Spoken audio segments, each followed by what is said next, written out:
जय हिंद दोस्तों। मैं सूरज आपका स्वागत करता हूं आपके अपने परिवार अपडेट आईटीआई करियर में। प्यारे साथियों, आज आप लोग का भाई फिर से आप लोग के साथ जुड़ चुका है आरआरबी के ऑफिशियल वेबसाइट पे, जहां पे हम आप लोग को बताने वाले हैं एक नई ऑफिशियल नोटिफिकेशन के बारे में जो कि आरआरबी की तरफ से निकल कर आ रही है। इससे पहले हमने वीडियो में 2-3 दिन पहले ही बताया था आपको कि आरआरबी की तरफ से जेई के पोस्ट पे आप लोग को वैकेंसी देखने को मिलने वाली है, जो कि रोजगार पत्र के माध्यम से आप लोग को बताया गया था। लेकिन उसमें ऑफिशियल नोटिफिकेशन नहीं आई थी, किसी भी ऑफिशियल वेबसाइट पे आपको ये चीज़ देखने को नहीं मिला था। केवल समाचार पत्र के माध्यम से आपको देखने को मिला था कि आरआरबी में जेई पोस्ट पे आपको वैकेंसी आने वाली है। तो इसके साथ मैं आप लोग को जो जुड़ा हूँ, तो आप लोग के साथ आरआरबी के ऑफिशियल वेबसाइट पे जुड़ा हूँ, जो कि आप देख सकते हैं, Indian railway lifeline of the nation. ठीक है, तो ये इंडियन रेलवे का ऑफिशियल वेबसाइट है जहाँ पे मैं आप लोग के साथ जुड़ा हूँ और आप लोग को मैं बताने वाला हूँ कि रेलवे की तरफ से आप लोग के लिए जेई पोस्ट पे और डिप्लोमा वाले बच्चों के लिए और भी अलग पोस्टों पे कहीं ना कहीं वैकेंसी देखने को मिलने वाली है, और वो भी ऑफिशियल नोटिफिकेशन आप लोग को वेबसाइट पे कहीं ना कहीं आरआरबी के वेबसाइट पे जारी कर दिया गया है। आरआरबी के ऑफिशियल वेबसाइट पे हैं हम अभी, और यहाँ पर आप देख सकते हैं साइड में सभी अलग अलग जोन वाइज आपका जो वेबसाइट है वो दिया गया है। इसमें से आप किसी भी जोन पर आप क्लिक करेंगे, फिर आपको उस जोन के ऑफिशियल वेबसाइट पे लेके चला जाएगा ये, और फिर जाके आप वहाँ से नोटिफिकेशन को डाउनलोड कर सकते हैं, जो कि हम आपको डाउनलोड करके समझाने वाले हैं, बताने वाले हैं। इसके लिए आपको सबसे पहले अपने डेस्कटॉप मोबाइल फ़ोन में कहीं भी सबसे पहले सर्च करना है। सर्च क्या करना है, तो आपको सर्च में डालना है indianrailway.government.in। जैसे ही आप ये चीज़ डालते हैं तो आप आरआरबी के ऑफिशियल वेबसाइट पे आ जाएंगे, और जैसे ही आप ऑफिशियल वेबसाइट पे आएंगे तो कुछ इस प्रकार का इंटरफेस देखने को मिलेगा, ऐसा देखने को मिलेगा। और आपको इसके बाद जहाँ पे जोन दिखाई दे रहा है, यहाँ पे आपको जोन दिखने को मिल जाएगा। इस जोन में आप किसी भी जोन पर क्लिक करके आप उस जोन पर पहुंचेंगे। हम एक जोन को क्लिक करते हैं और आपको जोन वाइज ऑफिशियल वेबसाइट पर लेकर चलते हैं, और वहाँ से फिर नोटिफिकेशन को डाउनलोड करके दिखाएंगे। और नोटिफिकेशन डाउनलोड करने के बाद नोटिफिकेशन में क्या क्या दिया गया है, कितने पोस्टों पे वैकेंसी आई है, एज क्राइटेरिया क्या है, आपका क्वालिफिकेशन क्या मांगा गया है, आप कब से फॉर्म को फिलअप कर सकते हैं, सारी जानकारी देने वाला हूँ। तो आप लोग वीडियो में बने रहेंगे, दोस्तों में शेयर कर देंगे, वीडियो को लाइक कर देंगे और बने रहेंगे शुरू से अंत तक, ताकि आपको सारी बातें समझ में आ जाए। डाउनलोड करने के लिए सबसे पहले हम लोग चलते हैं किसी भी ऑफिशियल वेबसाइट पे। तो हम मुजफ्फरपुर के ऑफिशियल वेबसाइट पे चलते हैं, अपने मन से किसी भी वेबसाइट पे चल सकते हैं आप। हमने क्लिक किया, जैसे ही क्लिक करेंगे आप लोग को इस प्रकार से इंटरफेस खुलेगा, और ये देख सकते हैं आप कि आरआरबी मुजफ्फरपुर का ये ऑफिशियल वेबसाइट है, जहाँ पे मैं आपको दिखाने वाला हूँ। आप राइट साइड में जब देखेंगे तो एम्प्लॉयमेंट में आप जाएंगे, और एम्प्लॉयमेंट में आपको कहीं ना कहीं देखने को मिलेगा detailed CN number 03/2024 in English, मतलब कि इंग्लिश में आपको डिटेल वाइज बताया गया CN नंबर 03 के बारे में। उसके बाद incentive notice CN number 03/2024 in English, मतलब कि इंसेंटिव नोटिस भी दिया गया है, डिटेल नोटिस भी दिया गया है। उसके बाद विस्तृत CN नंबर संख्या 03 इन हिंदी, सांकेतिक सूचना CN नंबर 03/2024, मतलब कि सांकेतिक सूचना भी दिया गया, और डिटेल वाइज भी आपको विस्तृत तरीके से भी नोटिफिकेशन डाउनलोड करने की ऑप्शन यहाँ पे दे दिए गए हैं। तो हम लोग यहाँ पे क्या करेंगे, किसी भी नोटिफिकेशन को डाउनलोड करेंगे, हिंदी में करें या तो इंग्लिश में करें, आप लोग डाउनलोड कर लेंगे। डाउनलोड करने के बाद आपको क्या होगा, हम आपको सारी बातें समझाने की कोशिश करेंगे। अगर आप लोग डाउनलोड नहीं कर पा रहे हैं तो आप हमारे टेलीग्राम चैनल को ज्वाइन कर लेंगे। अपडेट आईटीआई करियर सर्च करना है आपको, या तो आप डिस्क्रिप्शन में लिंक है वहाँ से भी सीधे टेलीग्राम पे जा सकते हैं, और हम वहाँ पे आपको ये नोटिफिकेशन दे देंगे। नोटिफिकेशन हमेशा पिन रहता है, आप वहाँ से जाकर देख सकते हैं। तो चलिए डाउनलोड कर लेते हैं और समझने की कोशिश करते हैं। इसके लिए हम यहाँ पे क्लिक करेंगे, क्लिक करने के बाद आपको समझाते हैं। और हम ये पहुँच चुके हैं नोटिफिकेशन डाउनलोड करने के बाद एक अलग पेज पे, जो कि लिखा हुआ है government of India ministry of railway recruitment board, मतलब कि RRB. Details satellite employment notice CN number 03/2024, CN number 2024 जो दिया गया है 03 में, वो जेई पोस्ट के लिए कहीं ना कहीं दिया गया है, जिसमें डिप्लोमा वाले बच्चों को काफ़ी ज़्यादा पोस्ट और काफ़ी ज़्यादा वैकेंसी देखने को मिलने वाला है। किस किस पोस्ट पे वैकेंसी आई है, सबसे पहले इसकी बात कर लेते हैं हम। रिक्वायरमेंट ऑफ जूनियर इंजीनियरिंग, मतलब कि जेई। उसके बाद डिपोट मटेरियल सुपरिटेंडेंट, ये दूसरा पोस्ट है DMS का। उसके बाद केमिकल एंड मेटालॉजिकल असिस्टेंट, मतलब कि CMA का। उसके बाद केमिकल सुपरवाइजर रिसर्च में, मतलब कि CS का, एंड मेटालॉजिकल सुपरवाइजर MS का। ये रिसर्च डिपार्टमेंट में इनको कहीं ना कहीं अलग पोस्ट पे चाहिए। तो ये 4 से 5 पोस्टों पे आपको कहीं ना कहीं वैकेंसी देखने को मिलने वाली है, जो कि आपको यहाँ पे बताया गया है। अब सारी नोटिफिकेशन को हम लोग बारी बारी से डिटेल वाइज समझने वाले हैं। इसके लिए सबसे पहले पढ़ें तो government of India, ministry of railway, railway recruitment board, railway का नोटिफिकेशन, रेलवे का नाम और रेलवे का बोर्ड कहीं ना कहीं आपको जरूर देखने को मिलेगा। तो ये आपको देखने को मिल गया। Centralised employment notice CN number 03/2024, ये जो नोटिफिकेशन नंबर है इसके बारे में। Requirement of vacancy post of junior engineering मतलब कि JE, डिपोट मटेरियल सुपरिटेंडेंट मतलब कि DMS के लिए। उसके बाद केमिकल एंड मेटालॉजिकल असिस्टेंट CMA के लिए। उसके बाद केमिकल सुपरवाइजर रिसर्च डिपार्टमेंट में, और एंड मेटालॉजिकल सुपरवाइजर वो भी रिसर्च डिपार्टमेंट में। तो मतलब कि कहीं ना कहीं 4 से 5 पोस्टों पे आपको वैकेंसी देखने को मिल रही है, मिलने वाली है। उसके बाद बात करेंगे तो इसके लिए आप एप्लीकेशन कब से कब तक कर सकते हैं। तो ओपनिंग डेट ऑफ एप्लीकेशन जो कि आपको यहाँ दिया गया है 30/7/2024, मतलब कि 30 तारीख से आप लोग इस फॉर्म को फिलअप कर सकते हैं। इसके बाद है closing date for submission of application including payment of fee, कब तक आप पेमेंट फी कर सकते हैं और सबमिट कर सकते हैं अपने एप्लीकेशन को। तो वो दिया गया है 29/8/2024 से 29/8/2024 तक 23:59 मतलब कि रात के 12 बजे तक आप इस फॉर्म को भर सकते हैं।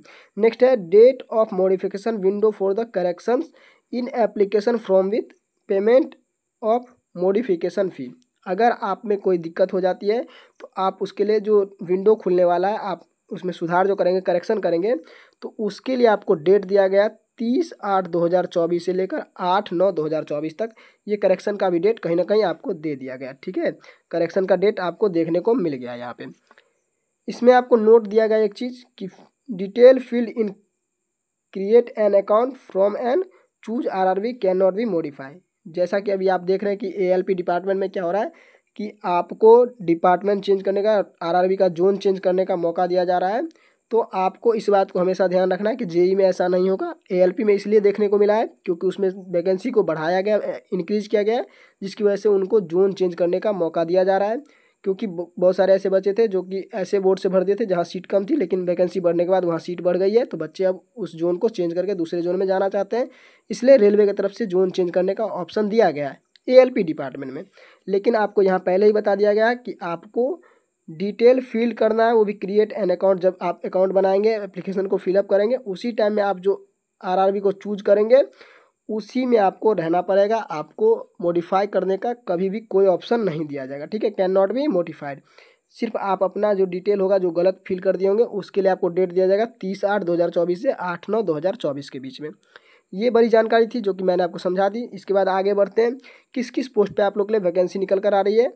तो आप लोग को मालूम है कि ये ऑनलाइन फॉर्म फिलअप किया जाएगा, और ऑनलाइन फॉर्म फिलअप किया जाएगा तो उसमें अलग अलग पोस्ट पे अलग अलग तरीके से पोस्ट को फिलअप करना है। तो chemical supervisor and research and मेटालॉजिकल supervisor research department में, जो कि लेवल 7 का पोस्ट होता है, इसमें आपको कहीं ना कहीं इनिशियल पेज होगा 44,900 से स्टार्टिंग होगा। और इसके लिए एज क्राइटेरिया जो रखा गया 18 से 36 ईयर रखा गया है। और ये कितनी वैकेंसी है तो 17 वैकेंसी आपको देखने को मिल रही है, जो कि केवल और केवल कहाँ पे दिखाया गया है तो केवल और केवल गोरखपुर डिपार्टमेंट में आपको देखने को मिलेगा 17 पोस्टों पे केमिकल एंड मेटालॉजिकल सुपरवाइजर के लिए। नेक्स्ट देख लेते हैं तो junior engineering, depot material and superintendent and chemical and मेटालॉजिकल assistant. इसके लिए आपको कहीं ना कहीं लेवल 6 का ये पोस्ट है, जिसमें कि आपका इनिशियल पे क्या होने वाला है तो 35,400 से होने वाला है। एज जो रखा गया वो 18 से 36 साल रखा गया। और इसमें टोटल नंबर ऑफ पोस्ट की बात कर ले तो ये काफ़ी ज़्यादा पोस्ट देखने को मिल रहा है, 7,934 पोस्ट। अगर पूरे देख लिए, अगर हम ये जो पूरा दिया गया वैकेंसी, उस पूरे वैकेंसी की बात कर लें तो पूरा वैकेंसी में सीट कितना है 7,951 सीटों पे आप लोग के लिए वैकेंसी निकल कर आ रही है डिप्लोमा वाले बच्चों के लिए।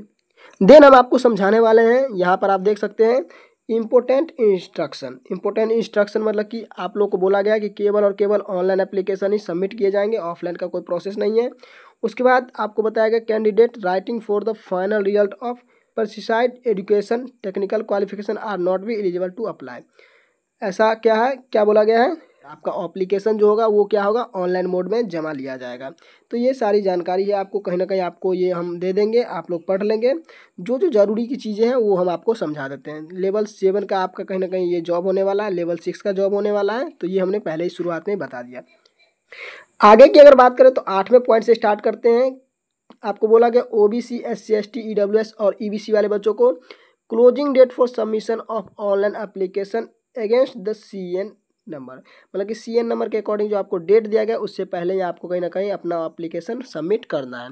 ठीक है, इसके बाद आगे बढ़ देते हैं। आगे बढ़ने के बाद हम बता रहे हैं मेडिकल फिटनेस में आप लोग के लिए बोला गया candidates who are found medically unsuitable for the opted post shall not be given any alternative appointment, मतलब कि आप अगर मेडिकली किसी भी तरीके से अनफिट हैं तो आपको सिलेक्शन नहीं दिया जाएगा, किसी भी तरीके का अपॉइंटमेंट नहीं होगा, क्योंकि आपको पूरा फिटनेस होना तभी जाके आपको जेई पोस्ट पे कहीं ना कहीं सेलेक्ट किया जाएगा। एज की बात कर लेते हैं तो एज आपका क्या होना चाहिए, तो 1/1/2025 तक आपका 18 से 36 के एज में होना चाहिए, तभी आप इसके लिए एलिजिबल होंगे। देन आपको पे ऑफ स्केल की बात कर ले तो आपको बोले थे हमने कि 2 ग्रेड में आपको कहीं ना कहीं ये वैकेंसी देखने को मिला है। 2 ग्रेड में एक होगा लेवल 6 और एक होगा लेवल 7। तो लेवल 6 वाले स्टूडेंट के लिए 35,400 रखा गया और लेवल 7 वाले स्टूडेंट के लिए 44,900 रुपया रखा गया। ठीक है, तो ये आपका पे स्केल था जो कि हमने स्टार्टिंग में ही डिसाइड कर दिया, मतलब कि बता दिया था। उसका स्टेज ऑफ एग्जाम कैसे होगा एग्जाम, तो 2 स्टेज में एग्जाम होगा जो कि कंप्यूटर बेस्ड टेस्ट होने वाला है और इसमें आपको उसके बाद document verification and medical examination होने वाला है। अगर मेडिकल एग्जामिनेशन में आप अगर सेलेक्ट नहीं हो पाते तो आपको अपॉइंटमेंट नहीं दिया जाएगा, आपको रिजेक्ट कर दिया जाएगा। ये भी बात हमने आपको समझा दिया है। उसके बाद आपको आगे बढ़ाते हैं, आगे लेकर चलते हैं। आपको जो सिलेक्शन किया जाएगा वो नॉर्मलाइज मार्क्स के बेसिस पे किया जाएगा, जो कि आपको 14 के पॉइंट नंबर 1 और 14 के पॉइंट नंबर 2 में दिया गया, जो कि आपको आगे देखने को मिलेगा। उसका निगेटिव मार्किंग देख ले तो 1/3 कहीं ना कहीं आपके लिए निगेटिव मार्किंग रखा गया है, मतलब कि एक क्वेश्चन अगर आप बनाते हैं, मतलब कि 3 क्वेश्चन आप अगर गलत करते हैं तो आपका एक सही क्वेश्चन को भी गलत मान लिया जाएगा। ये आपका 1/3 बताया गया है। उसके बाद आगे बढ़ें तो आगे आपको बोला गया कि आप किस तरीके से ऑनलाइन करेंगे, तो क्रिएट एन अकाउंट और उसके बाद आप लोग पूरा फॉर्म को फिलअप करेंगे including mobile number and email ID के तहत आप लोग क्या करेंगे, तो उसको अपना वेरिफिकेशन करवाएंगे, तब जाके आपका फॉर्म सबमिट हो पाएगा। इसके बाद क्रिएट एन अकाउंट में आप कब से कब तक कर सकते हैं, तो 30/8/2024 से 8/9/2024 तक कर सकते हैं और 8/9/2024 आपका क्या है लास्ट डेट है। ठीक है, इसके बाद 1 हफ्ते के लिए आप लोग का जो विंडो खुलेगा वो करेक्शन के लिए खुलेगा, जो कि आपको केवल और केवल आपके दिए गए डिटेल में अगर कुछ गड़बड़ी होती है उसको चेंज करने के लिए, ना कि आपको आपके जोन को चेंज करने के लिए दिया जाएगा। तो आप लोग जोन जो भरेंगे स्टार्टिंग में वो कहीं ना कहीं बेहतर तरीके से भरना है, अच्छे तरीके से सोच समझ कर भरना है, डिसीजन लेकर भरना है कि हम इससे ही भरना चाहते हैं और इसमें हमको सिलेक्शन लेना है। उसका जनरल इंस्ट्रक्शन यहाँ पे दिया गया है जो कि आप लोग पढ़ लेंगे, ज़्यादा वीडियो को हम लंबा नहीं करेंगे, जो जो ज़रूरत की चीज़ें हैं वही हम बताने की कोशिश करेंगे। क्योंकि पेज की बात कर लें तो 73 पेज दिया गया है, जो कि आप लोग को समझाते समझाते कहीं ना कहीं ज़्यादा टाइम लग जाने वाला है। तो सिलेक्शन प्रोसेस की बात करेंगे, सीधे सीधे चलेंगे आगे कि कैसे आपका सिलेक्शन होने वाला है। पोस्टिंग की बात करेंगे तो पोस्टिंग आप 1.16 में देख सकते हैं, तो कैसे पोस्टिंग होगा आपको, तो ये सब चीज़ आप खुद से पढ़ लेंगे, टेलीग्राम चैनल पे हम ये सारी चीज़ें दे देंगे। उसके बाद आपको फ्री ट्रेन ट्रैवल फैकल्टी, मतलब कि आपको अगर एग्ज़ाम देने के लिए कहीं दूर जाना पड़ता है तो आपको ट्रेन का फैकल्टी जो है वो फ्री दिया जाएगा, ये पहले ही नोटिफिकेशन में बता दिया गया है। आपको जो विंडो खुलेगा मॉडिफिकेशन के लिए वो सारी बातें हमने बता दिया कि आप किस किस चीज़ में चेंजिंग कर सकते हैं और किस चीज़ में आपको चेंजिंग ना करने की बात कही गई है। ऑफिशियल वेबसाइट यहाँ पे दिया गया, किसी भी इंक्वायरी के लिए आप लोग यहाँ पे कंसल्ट कर सकते हैं। वैकेंसीज किस किस पोस्ट पे है तो वो आपको मैंने पहले ही बता दिया, तो ये सब बताने की हमें कोई ज़रूरत नहीं है। आपको जो जो ज़रूरत की चीज़ें हैं वो मैं बता देता हूँ। उसका नेशनलिटी एंड सिटीजनशिप जो होना चाहिए वो किस तरीके का होना चाहिए, आप इंडिया से होंगे तो भर सकते हैं, सिटीजन ऑफ नेपाल होगा तो आप फॉर्म को फिलअप कर सकते हैं, भूटान वाले बच्चे अगर होंगे तो भी इस फॉर्म को फिलअप करने की योग्यता रखते हैं। देन हम लोग डिस्कशन करेंगे एज लिमिट के बारे में कि एज लिमिट क्या रखा गया है, तो chemical supervisor and research and मेटालॉजिकल supervisor research के लिए 18 से 33 वर्ष का एज रखा गया है, जो कि क्या है कि एक्सेप्टेबल है। लेकिन आपको एज रिलैक्सेशन भी दिया जाएगा, तो उस हिसाब से आप एज जो हो जाएगा आपका 18 से 36 वर्ष के बीच में एज आपका रखा गया है। देन हम बता देते हैं आपको junior engineer deport material superintendent and chemical मेटालॉजिकल assistant के लिए 18 से 33 वर्ष रखा गया और उसमें भी एज रिलैक्सेशन की सहायता से 18 से 36 वर्ष एज हो जाने वाला है। अब बता देते हैं कि किस किस डिपार्टमेंट में किस किस बच्चों को किस क्राइटेरिया में कितना एज रिलैक्सेशन दिया गया है, तो वो भी हम बताएंगे। सबसे पहले तो एज का ग्रुप रखा गया 18 से 36, और अगर बच्चे यूआर या ईडब्ल्यूएस में आते हैं तो उनका 2/1/1989 से पहले जन्म अगर होगा तो वो फॉर्म को फिलअप नहीं कर सकते, इसके बाद आपका जन्म होना चाहिए। उसके बाद ओबीसी एनसीएल में 2/1/1986 के बाद आपका जन्म होना चाहिए, तभी जाके आप फॉर्म को फिलअप करेंगे। एससी एसटी वाले का 2/1/1984। और ऑल कैंडिडेट्स मतलब कि जो जितने भी कैंडिडेट्स हैं उनका जन्म 1/1/2007 से कहीं ना कहीं पहले जन्म होना चाहिए। उसके बाद जो भी बच्चे होंगे उनका फॉर्म कहीं ना कहीं एक्सेप्ट नहीं किया जाएगा। ये आपको एज कंडीशन दिया गया कि मिनिमम जो आपका बर्न होना चाहिए इससे पहले ईडब्ल्यूएस और यूआर में, ओबीसी में इससे पहले नहीं होना चाहिए, एससी एसटी में इससे पहले नहीं होना चाहिए, और पहले किससे होना चाहिए तो 1/1/2007 से पहले जन्म होना चाहिए। एज रिलैक्सेशन जो दिया गया है वो किस किस में कितना दिया गया है तो एससी एसटी में 5 वर्ष का दिया गया है, ओबीसी एनसीएल में आपको 3 वर्ष का दिया गया है, फिर जाके एक्स सर्विसमैन वाले को 3 वर्ष का दिया गया है, ओबीसी में अगर है तो 6 वर्ष का, एससी एसटी में है तो 8 वर्ष का जो कि एक्स सर्विसमैन है। उसके बाद पर्सनल विथ बेंचमार्क डिसेबिलिटी मतलब कि पीडब्ल्यूडी वाले बच्चों को, यूआर वाले बच्चों को 10 साल का, ओबीसी वाले बच्चे को 13 साल का, एससी एसटी वाले बच्चे को 15 साल का कहीं ना कहीं एज रिलैक्सेशन दिया गया। तो बहुत ज़्यादा एज रिलैक्सेशन देखने को मिल रहा है। आप लोग जान सकते हैं, देख सकते हैं कि 18 से आप लोग 36 के बीच में तो फॉर्म फिलअप ही कर सकते हैं, और इसमें अगर 15 साल का आपको और छूट दे दिया जाए, पीडब्ल्यूडी वाले बच्चों को या तो एक्स सर्विसमैन वाले बच्चों को 10 साल तक का छूट दिया गया है, तो आप सोच सकते हैं कि कितना 36 10 46 साल तक बच्चे फॉर्म को फिलअप कर सकते हैं। ठीक है, तो बहुत ज़्यादा एज दिया गया है, एज रिलैक्सेशन दिया गया है। तो ये सारी बात आप लोग अपने माइंड में नोट करके रखेंगे, इस हिसाब से आप अपने जोन को भी चूज करेंगे ताकि आपको आने वाले समय में जब भी इसका कटअप बने, मेरिट लिस्ट बने, तो आपका सिलेक्शन आपके अकॉर्डिंग हो सके। उसके बाद आपको एग्जामिनेशन फ़ी के बारे में बता दें कि किसको कितना पैसा लगने वाला है फॉर्म को फिलअप करने के लिए। तो for all candidates accepted categories maintained below serial number 2 में, सीरियल नंबर 2 में जो आपको हमने बताया था ईडब्ल्यूएस ओबीसी जनरल, तो उन बच्चों को 500 रुपया लगने वाला है। और 500 रुपया लगने के बाद हमने आपको ये भी बताया था कि आपको क्या किया जाएगा कि आपको 400 रुपये रिटर्न कर दिए जाएंगे अगर आप CBT 1 में आप एग्ज़ाम देने के लिए बैठते हैं। अगर आप CBT 1 में एग्ज़ाम देते हैं, CBT 1 पास करना या ना करना ये डिपेंड करता है कि आप एग्ज़ाम कैसा दिए हैं, इससे कोई मतलब नहीं। अगर CBT 1 में आप एग्ज़ाम देने के लिए बैठते हैं तो 500 रुपये में से 100 रुपया रखकर रेलवे डिपार्टमेंट आपको 400 रुपया वापस कर देगी। ये EWS जनरल और OBC वाले बच्चों के, OBC NCL वाले बच्चों के लिए कहीं ना कहीं दिया गया है। उसके बाद economical weaker backward class EWS, ex serviceman, female, transgender and mandatory EWS वाले बच्चे, फीमेल जो होंगी, लड़कियां जो होंगी। उसका इकोनॉमिकल बैकवर्ड क्लास मतलब कि EBC वाले बच्चों को 250 रुपया लिया जाएगा। और 250 रुपया में बोला गया कि आपको कहीं ना कहीं 250 रुपया पूरा वापस कर दिया जाएगा अगर आप appearing in first stage CBT, मतलब कि CBT का पहला एग्ज़ाम अगर देते हैं आप, CBT के फर्स्ट स्टेज में आप एग्ज़ाम में बैठते हैं तो आपको 250 का 250 रुपया पूरा रिफंड हो जाने वाला है। तो लड़कियों को, EWS वाले, EBC वाले बच्चों को, एक्स सर्विसमैन वाले बच्चों को कोई पैसा नहीं लगने वाला है। फॉर्म को ज़रूर फिलअप करेंगे। अब रिफंड ऑफ एग्जामिनेशन फ़ी कैसे रिफंड होगा ये सारी डिटेल यहाँ पर लिखी गई है। तो आपको रिफंड से ज़्यादा ज़रूरत है कि आपको अपने सिलेक्शन पे ध्यान देना है, तो सिलेक्शन कैसे होगा इस चीज़ को आप देखेंगे। ठीक है, ये सारी डिटेल है। बहुत बड़ा लंबा नोटिफिकेशन दिया गया है, लंबे नोटिफिकेशन को हम ज़्यादा लंबा नहीं करेंगे वीडियो को, और आप लोग को जो भी जानकारी की चीज़ें हैं वो समझाने की कोशिश करते हैं। हम लोग आगे बढ़ते हैं और आपको बताने की कोशिश करेंगे कि आपका सिलेक्शन प्रोसेस जो होगा वो, रिक्रूटमेंट प्रोसेस जो है वो क्या है। तो रिक्रूटमेंट प्रोसेस के बारे में बता दें तो आपको 2 भागों में बांट कर दिया गया है। Candidate should only apply through online mode through the official website of any RRB, मतलब कि RRB के तहत ही आप एप्लीकेशन को कर सकते हैं। The selection of RRB on excited shall be final application to more than 1 RRB by a candidates will read the rejection of the all application, मतलब कि अगर आप एक से ज़्यादा एप्लीकेशन करते, क्या होता है कि अगर आप एक से ज़्यादा एप्लीकेशन करते हैं तो आपको पहले एप्लीकेशन को एक्सेप्ट किया जाएगा, बाकी ऑल एप्लीकेशन को क्या किया जाएगा तो ऑल एप्लीकेशन को कैंसिल कर दिया जाएगा। ठीक है, तो आपको केवल और केवल एक ही RRB में एप्लीकेशन करना है। नेक्स्ट बताएगा बी में कि first stage computer based test होगा जो कि CBT 1 होगा। उसके बाद second test computer based test ही होगा जो कि CBT 2 होगा। उसके बाद डॉक्यूमेंट वेरिफिकेशन DV होने वाला है। मेडिकल एग्जामिनेशन मतलब कि आपके फिटनेस को चेक किया जाएगा, आप कितने फिट हैं। तो ये सारी जानकारी आपको दिया गया। उसके बाद आपका एग्ज़ाम का जो प्रोसेस है वो क्या होने वाला है, तो स्टेज 1 में CBT जो एग्ज़ाम होगा उसमें 90 मिनट में आपको 120 फॉर द एलिजिबल PWD वाले बच्चे, मतलब कि 90 मिनट का एग्ज़ाम दिया जाएगा आपको ऑल कैटेगरी वाले बच्चों को, लेकिन PWD वाले बच्चों को कहीं ना कहीं 30 मिनट से एक्स्ट्रा दिया जाएगा। नंबर ऑफ क्वेश्चन कितने होंगे, तो नंबर ऑफ क्वेश्चन 100 होने वाले हैं और वो इस फॉर्म को फिलअप करेंगे। तो क्या क्या क्वेश्चन होने वाला है, तो मैथमेटिक्स से आपको क्वेश्चन पूछा जाएगा, जनरल इंटेलिजेंस एंड रीजनिंग से, जनरल अवेयरनेस से और जनरल साइंस से।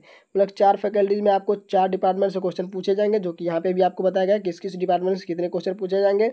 मैथमेटिक्स से आपको CBT 1 में 30 क्वेश्चन, जनरल इंटेलिजेंस से 25 क्वेश्चन, उसका जनरल अवेयरनेस से 15 क्वेश्चन और जनरल साइंस से 30 क्वेश्चन। इस मिला के आपको 100 क्वेश्चन पूछे जाएंगे केवल और केवल 90 मिनट में।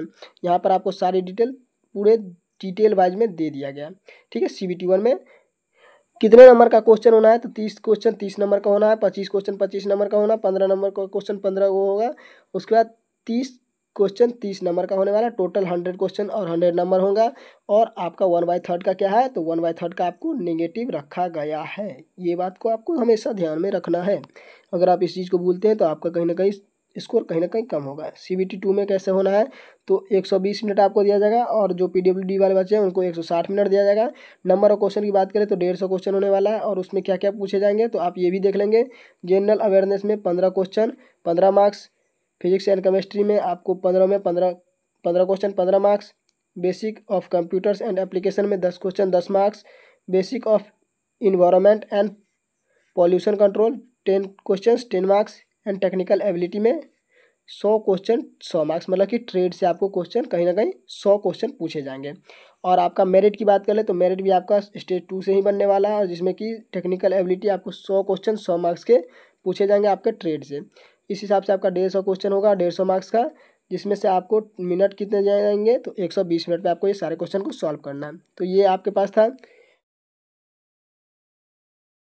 ठीक है, नोटिफिकेशन काफ़ी लंबा है, हम इतना ज़्यादा नहीं करेंगे। आपको सारा यहाँ पे दिया गया अलग अलग RRB का ऑफिशियल वेबसाइट, सभी वेबसाइट पे आपको ये नोटिफिकेशन देखने को मिल जाएगा। जितनी भी ज़रूरत की चीज़ें थी हमने आपको बताने की कोशिश की। तो आशा करते हैं कि आपको ये सारी जानकारी समझ में आई होगी। अपने तरीके से अगर आप इसको डिटेल में पढ़ना चाहते हैं तो आप लोग हमारे यूट्यूब चैनल के जरिए, नीचे डिस्क्रिप्शन में लिंक होगा, वहाँ से टेलीग्राम चैनल को ज्वाइन कर लेंगे। और टेलीग्राम को ज्वाइन करने के बाद आप वहाँ पे जब जाएंगे तो आपको वहाँ पे कहीं ना कहीं हम पहले से ही नोटिफिकेशन दे दिए हैं और आप उस नोटिफिकेशन को डाउनलोड कर लेंगे। नोटिफिकेशन डाउनलोड करने के बाद आपको सारे पॉइंट को अपने तरीके से बाय सेल्फ पढ़ लेना है। बाय सेल्फ पढ़ने से क्या होगा कि आपको अच्छे तरीके से समझ में आएगा, क्योंकि हमने पहले ही बताया कि किसी भी डिपार्टमेंट की तरफ से नोटिफिकेशन देने का एक ही मतलब होता है कि बच्चे उस नोटिफिकेशन के बारे में पूरा जाने कि उनका सिलेक्शन किस तरीके से होने वाला है, क्या क्या उनको करना होगा, या तो उन्हें किस तरीके से किस किस चीज़ों का क्राइटेरिया रखना है, किस किस क्राइटेरिया को पूरा करना है ताकि उसका सिलेक्शन हो सके। तो बाय सेल्फ अगर पढ़ते हैं तो आपको सारी बातें अच्छे तरीके से समझ में आएगी, इसलिए आप नोटिफिकेशन को एक बार खुद से ज़रूर पढ़ें। तो मैंने अपने तरीके से जितना हो सका मैंने समझाने की कोशिश की। अगर आपको समझ में आया होगा तो वीडियो को लाइक करके अपने दोस्तों के साथ शेयर कर देंगे, प्यारा सा एक कमेंट भी करेंगे कि हमारी जो मेहनत है आप लोग के लिए कैसा मेहनत है, आप लोग हमारे मेहनत से संतुष्ट हैं या आपको क्या चीज़ बदलाव करवाने की ज़रूरत है, क्या चीज़ हमें बदलाव करने की ज़रूरत है। ये सारी सुझाव भी आप हमें दे सकते हैं। अगर ये सुझाव देते हैं तो हम अपने अंदर चेंज करने की कोशिश करेंगे और आप लोग के लिए कंटेंट को बेहतर बनाने की कोशिश करेंगे। आशा करते हैं हमारी जानकारी आपको समझ में आई होगी, आप तक पहुंच चुकी है। तो आप लोग अपने दोस्तों में भी शेयर कर देंगे, बेल को दबा देंगे, सब्सक्राइब कर लेंगे, कमेंट प्यारा से करना ही है, लाइक की संख्या बढ़ाना भी है। हम मिलेंगे आपसे अगले वीडियो में, ज़्यादा वीडियो लंबा नहीं करना है। चलते हैं, मिलते हैं अगले वीडियो में, तब तक के लिए जय हिंद जय भारत, वंदे मातरम।